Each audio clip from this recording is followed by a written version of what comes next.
জলের মধ্যে মুখটা উপরে দিয়ে দেওয়া হয়েছে, তখন আমরা 100% কনফার্ম হয়েছি যে এটা আমরারও বাচ্চা।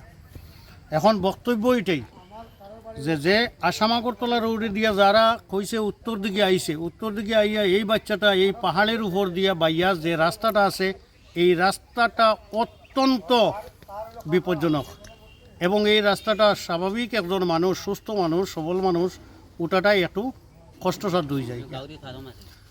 এই কষ্টসাধ্য অবস্থায় এই বাচ্চাটা যে এইদিকে উঠিয়ে যাইব এটা অকাল্পনিক। আমার বক্তব্য এটাই যে বাচ্চাটার কেউ বা খারা নিয়ে এখানেও পালাইছে, হয়তো মারিয়াও ফেলাইছে।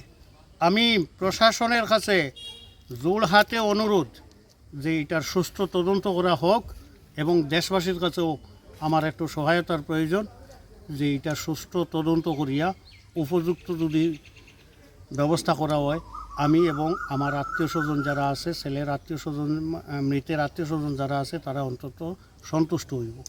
পাশাপাশি এই যে বাচ্চাটা না প্রতিবন্ধী বাচ্চা, এই প্রতিবন্ধী বাচ্চারে এমন কাজটা যে করেছে তার কঠিন শাস্তি আমি দাবি করি। আর কি এই বাচ্চাটা এই জায়গাতে যাওয়ার কথা নাই, মেইন রোড থেকে অন্তত 700 মিটার দূরে 2টা ফিশারি পার হইয়া 3 নম্বর ফিশারিতে এই পর্যন্ত ঘটনাটা হয়েছে। থানায় উদ্ধার করিয়া লইয়া আইছে, এখন কদমতলা হাসপাতালের মর্গের মধ্যে।